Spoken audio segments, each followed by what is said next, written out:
Brought to you by 1AAuto.com, your source for quality replacement parts and the best service on the internet. Hi, I'm Mike from 1AAuto. I hope this how-to video helps you out. And next time you need parts for your vehicle, think of 1AAuto.com. Thanks. In this video, we're going to show you how to replace the front brakes on this 2005 Dodge Durango. Pretty much the same for any 2004 to 2009 Durango, as well as the same year Chrysler Aspen. The tools you'll need are jack and jack stands, 13 to 22 millimeter sockets with a ratchet, a large flat blade screwdriver or a small pry bar, hammer, a wire brush, a large C-clamp, and a torque wrench. Okay, if you don't have the benefit of air tools, start with the vehicle on the ground. Loosen the lug nuts first, then raise and support the vehicle. Remove the lug nuts and the wheel and tire.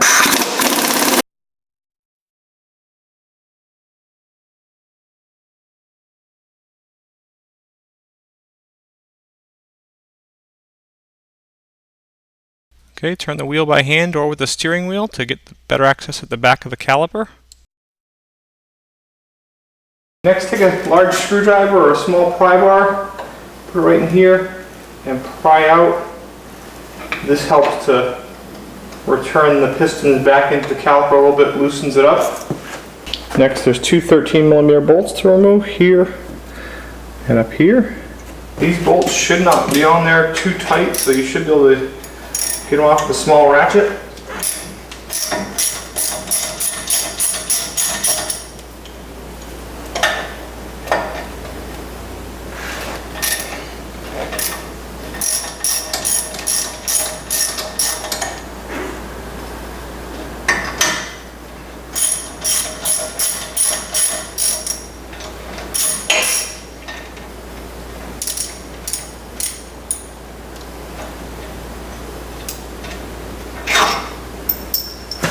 Okay, once those are out,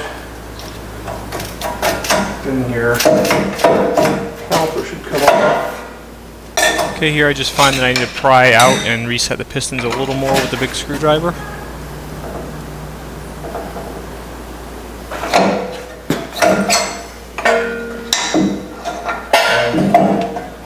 And take a caliper and put it right up there. Okay, pads then kind of come right out. And you can see pads are pretty thin.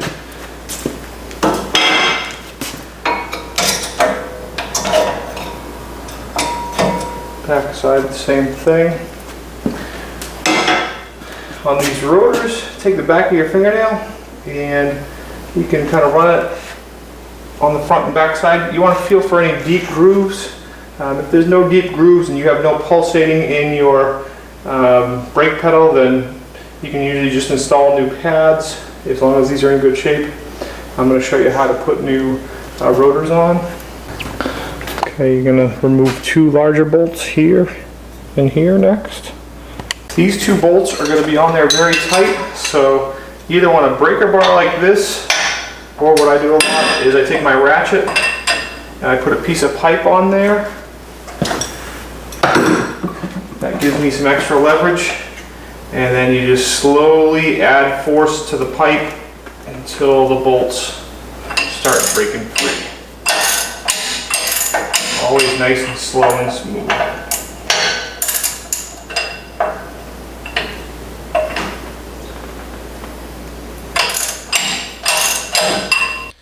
And I'll just speed it up here as I just use my ratchet to remove those two bolts the rest of the way. Those bolts are 22 millimeters. And that bracket comes off. Okay, and your hope is that a little tapping, the rotor will come off.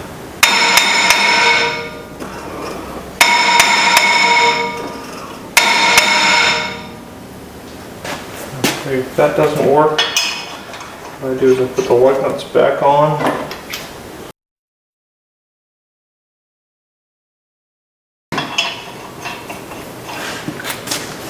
Use the ball end of a ball peen hammer.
thing you want to do is take one of your old pads, okay, bring your caliper down.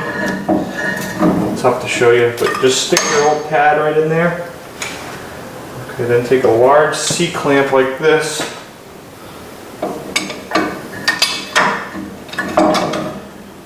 Okay, put it in place. And then as you tighten the C-clamp, the pistons get pushed back into the caliper. So in order to put the new pads on, you'll have to do this.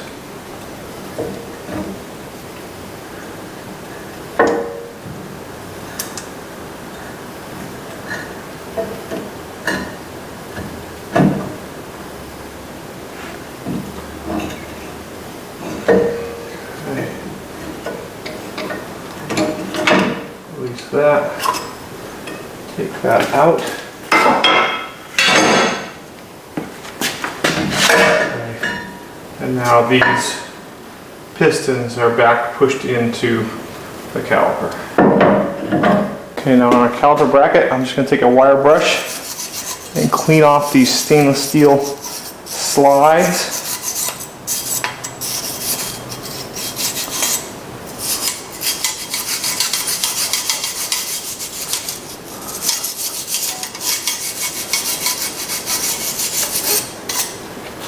Put our bracket on.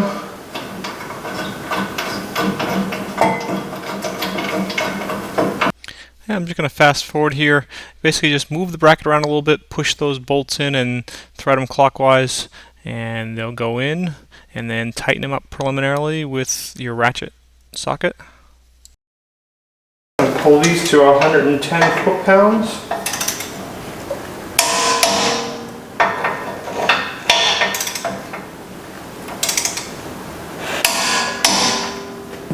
New pads from One Auto. You generally want this wear indicator on the outside, facing the top.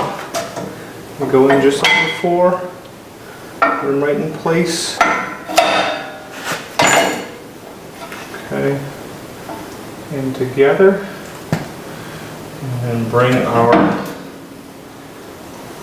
Okay, on the caliper there's slides here. Make sure they're nice and free, and you want to push them all the way. Push them out as far as you can. Okay. So now put the bottom on first. There's a little tab down here. Get that under the slide here. What you might have to do sometimes is kind of push your disc in. Make sure all the pads are in the right place.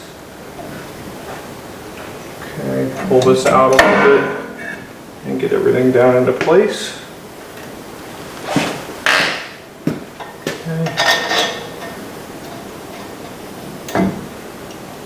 Just got a matter of kind of finding the holes with the bolts. Get them started. Okay. And these bolts should be tightened up around 20 to 22 foot-pounds. I usually just kind of pull them tight with a small wrench like this.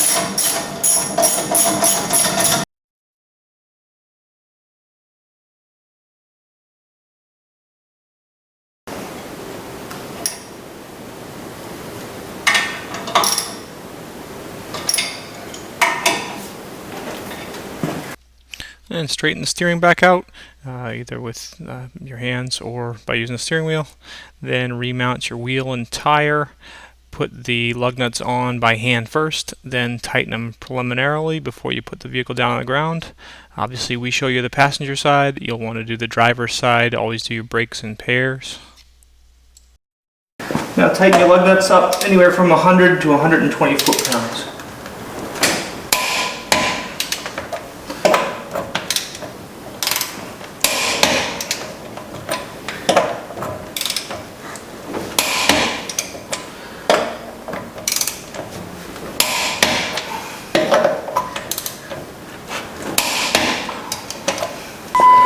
Last but not least, make sure you pump your brake pedal, okay, till you get it nice and firm, and then do test stops from 5 and 10 miles an hour before you road test the vehicle.